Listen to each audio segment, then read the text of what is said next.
So guys, आज हम जिस मूवी को देखने वाले हैं उसका नाम है गाया। एक ऐसे क्रिएचर का मूवी जिसको बनाने वाला और कोई नहीं बल्कि खुद नेचर होता है, जिसके शुरुआत में हम गैबी और विंस्टन नाम के दो कर्मचारी को नदी के रास्ते कहीं जाते हुए देखते हैं, जो दरअसल होते हैं अफ्रीका के फॉरेस्टी के लोग, जो वहाँ के जंगलों में लगे हुए कैमरों के मेमोरी कार्ड को बदलने निकले थे। पर इस दौरान गैबी उस ड्रोन को खो देती है जिसको वो उड़ा रही थी। हालांकि गैबी ने उस ड्रोन को खोने से पहले किसी को उसके सामने देखा था, पर यह सोचकर कि वो वहां का रहने वाला कोई आदिवासी है, गैबी उस ड्रोन को वापस लेने जाती है।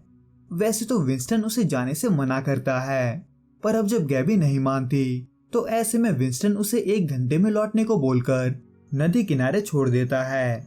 जिसके बाद हमें इसके अगले सीन में उन दोनों को दिखाया जाता है जिनको वो ड्रोन मिला था, जो कि रोज की तरह ही अपने लिए खाना जमा करने निकले होते हैं। पर इस दौरान जब वो एक मशरूम तोड़ रहे होते हैं तब वो दोनों हमें अपने मुंह को ढकते हुए दिखते हैं, ताकि उस मशरूम से निकलने वाले उस चीज को वो हवा के साथ अपने अंदर जाने से रोक सके, जो कि मेरे ख्याल से उतना काम का नहीं होता, क्योंकि वो चीज जो कि असल में सीड यानी कि बीज होता है वो वहां के हवा में हर एक जगह मौजूद था।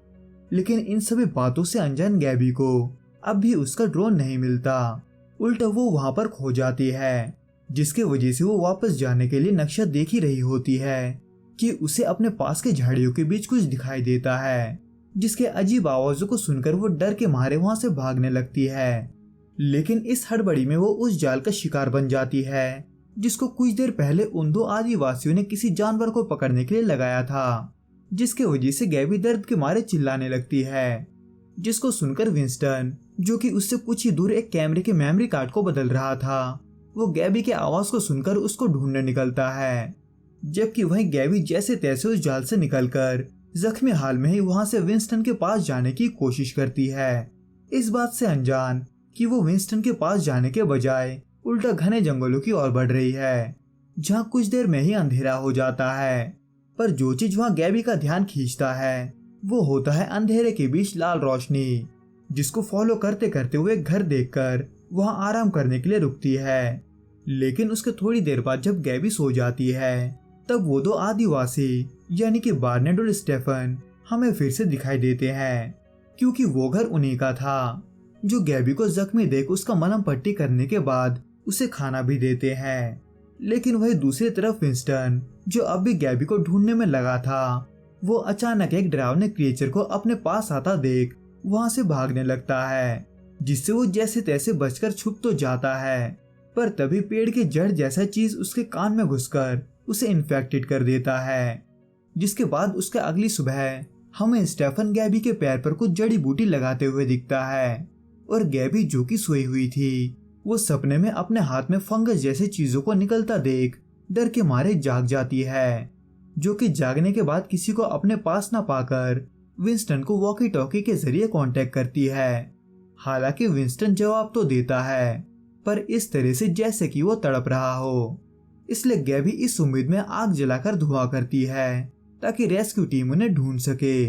लेकिन बार्नेट उस धुएं को देखते ही जल्दी से घर पहुंचकर उस आग को बुझाते हुए गैबी को ऐसा करने से मना करता है। पर अब जब गैबी को वापस जाना था तो ऐसे में बार्नेट उसके अगले दिन गैबी को नदी किनारे ले जाने के लिए मान जाता है। इसका मतलब गैबी को वहां पर एक और रात गुजारना था। पर अब जब बार्नेट और उसका बेटे स्टेफन उससे अच्छे से पेश आ रहे थे तो ऐसे में उसे वहां पर रुकने से कोई ऐतराज नहीं था। उल्टा गैबी वहां उनके बारे में जानने की कोशिश करती है, जहां गैबी को पूछने पर यह पता चलता है कि बार्नेट पहले एक साइंटिस्ट हुआ करता था, प्लांट पैथोलॉजी का, जो अपनी बीवी लिली के साथ यहाँ 13 साल पहले रहने आया था। इन शॉर्ट, लिली स्टेफन को वहां पर जन्म देने के बाद बोन कैंसर के वजह से मारी गई थी, यानी कि स्टेफन ने अपनी पूरी जिंदगी उसी जंगल में बिताया था। जिसको सुनने के बाद गैबी को स्टेफन के लिए बुरा लगता है, पर वो बार्नेट को जैसे ये कहते हुए सुनती है कि उसने वहां पर भगवान को देखा है, तो गैबी वैसे ही उसके इरादों पर शक करने लगती है।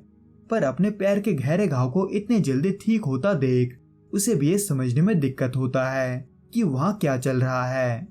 खैर, इन सब के बाद जब आधी रात को गैबी नींद में होती है तब वो भी सेम वैसे फंगस से इन्फेक्टेड होने वाली होती है जिससे विंस्टन इन्फेक्ट हुआ था, पर बारेंट उसे जगाकर बचा लेता है। हालांकि बारेंट ने गैबी को इसलिए जगाया था क्योंकि वो क्रिएचर उनके घर में घुसने की कोशिश कर रहा था, जिसके अंदर घुसते ही गैबी ये देखती है कि वो क्रिएचर दरअसल इंसान ही है पर फंगस से भरा हुआ, जिसे स्टेफन मार तो नहीं पाता, लेकिन वो उसे जख्मी करके वहां से भगा जरूर देता है। पर वो आखिर था क्या? बारेंट पूछे जाने पर यह बताता है कि वो सब फंगस है जो इंसानों को इन्फेक्ट करके उनके मुंह, आंखों और फेफड़ों को अपना खुराक बनाते हैं।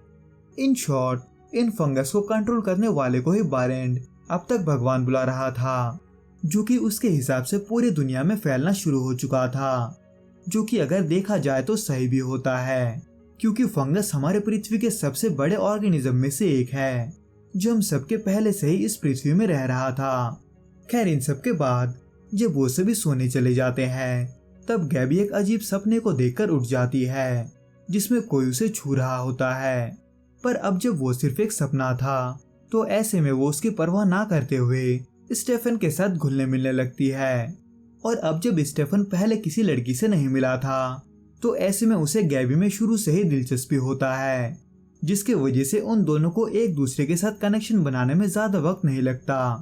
पर इस दौरान जब गैबी स्टेफन को अपने फोन में बाहर की दुनिया दिखा रही होती है तब बारेंट इससे गुस्सा होकर गैबी के फोन को तोड़ देता है, क्योंकि उसके हिसाब से वो सब चीजें उन्हें अपवित्र कर रहे थे। इसलिए बारेंट स्टेफन को प्रार्थना के लिए एक पेड़ के पास ले जाता है जहाँ वो कुछ चढ़ावा देकर उनमें से निकलने वाले मशरूम को खुद भी खाता है और स्टेफन को भी खिलाता है, जिससे बारेंट के घाव भरने लगते हैं। इन शॉर्ट, बारेंट इस पेड़ के अंदर उस भगवान की आवाज को सुनता है जिस भगवान की वो बात कर रहा था। पर इन सब से अनजान गैबी के साथ वही होता है जो उसने सपने में देखा था, यानी कि उसके हाथ में फंगस उगने लगते हैं,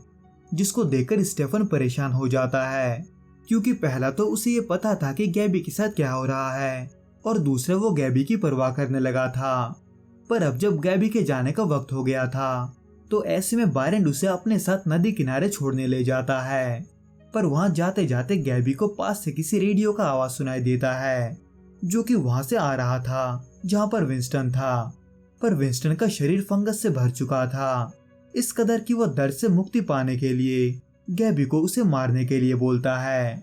हालांकि गैबी ऐसा नहीं कर पाती, इसलिए बारेंट को ही उसे मारना पड़ता है। लेकिन तभी वो लोग उस क्रिएचर के पास आने के आवाज को सुनकर वापस से अपने घर की ओर भागते हैं, जहां स्टेफन गैबी को वापस आता देख खुश हो जाता है।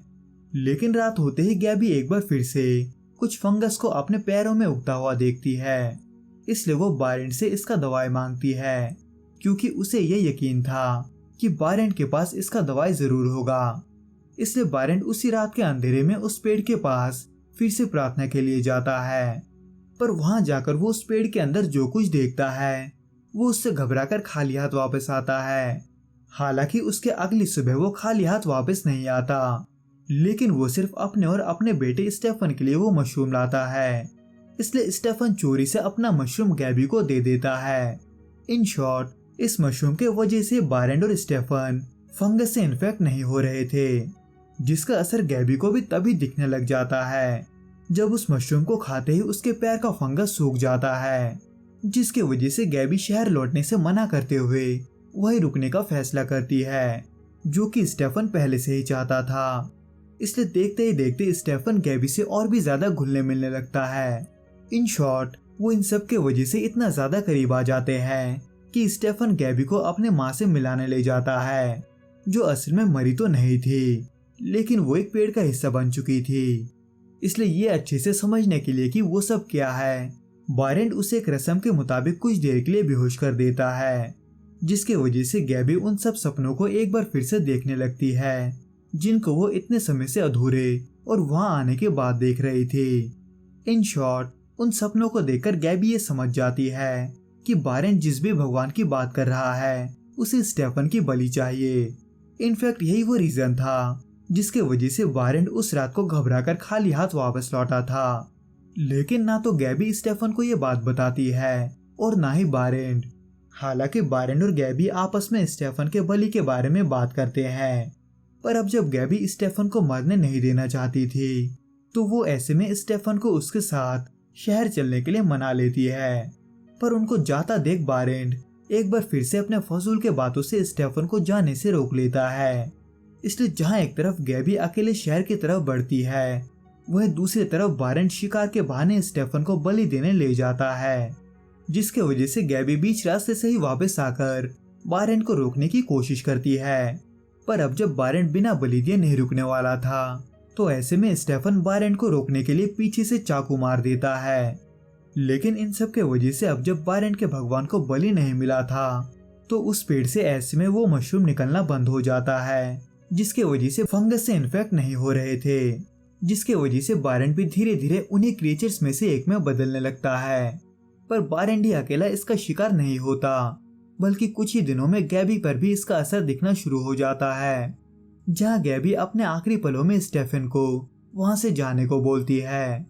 हालांकि स्टेफन गैबी के बात को मानकर शहर तो आ जाता है, पर फंगस अब भी उसका पीछा नहीं छोड़ता, जिसका असर हमें उसके उस झूठे बर्गर में भी दिखता है, जिसमें पल भर में ही फंगस फैलने लगा था।